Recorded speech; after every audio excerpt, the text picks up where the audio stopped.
What's up guys? Today I'm going to teach you to do a ride-off grind. We're going to do the 50-50. I would do a 5 easy ride-off grinds video, but I can't even do 5 different ride-off grinds. And maybe if you counted 180s out or like combos, maybe I could.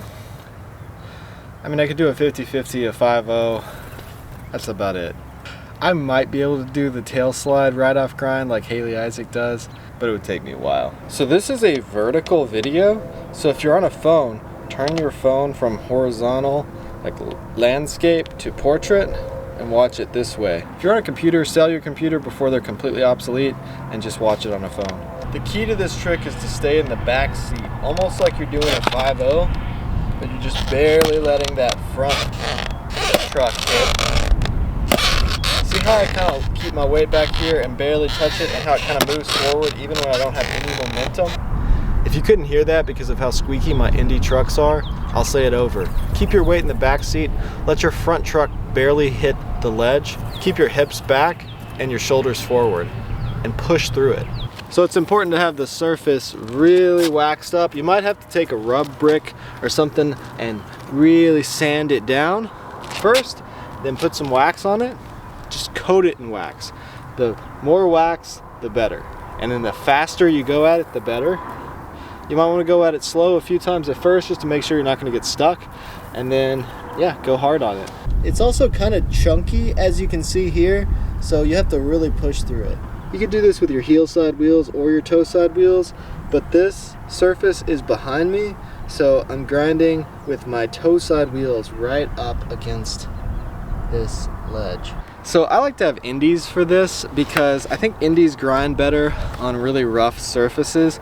I think thunders pinch better on coping and, you know, ledges with metal inserted into it, but rough concrete surfaces, I think indies actually push through a little bit better. I just got these and I'm actually already starting to get some grooves, so that's good. They'll start to grind a little bit better. The more you do this on a ledge, the easier it gets on that ledge. And the more you do this on your trucks, the easier it gets on your trucks. You start to get a groove in your trucks, and I'm starting to get that now. I've just had these trucks for a few weeks and I'm already starting to get nice grooves. So you're staying in the back seat the whole time, but when you get to the end, you really lean back, kind of lift your front truck up, and just allow that back truck to fall all the way up the ledge. Hopefully you're going fast enough that your tail doesn't hit and you don't just stop and lock up like this.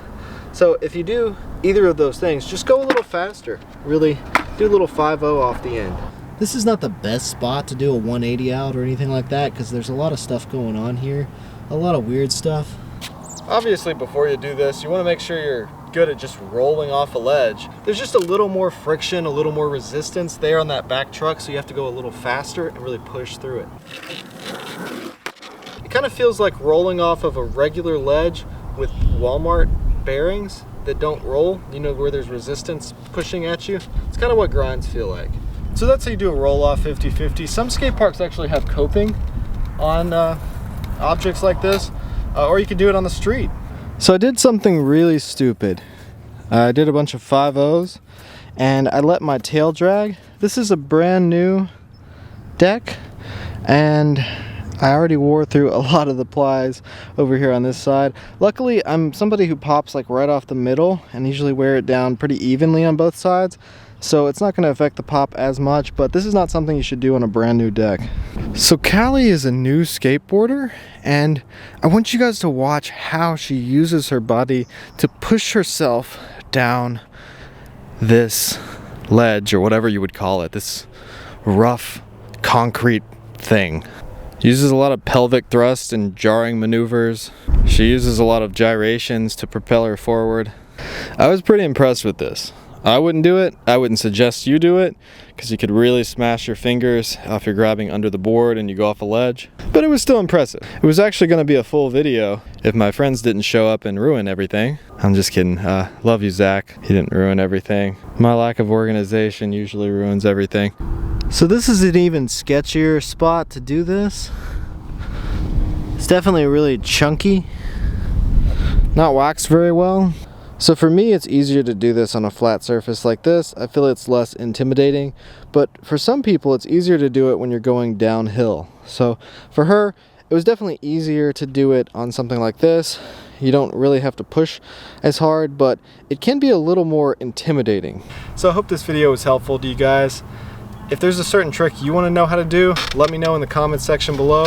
I'll try to do more trick tip tutorials on this page. I'm also doing a lot more reviews on different products, so stay tuned because I got a lot of interesting products to come. So many wrecks going on today. I'm just gonna wait for just a second.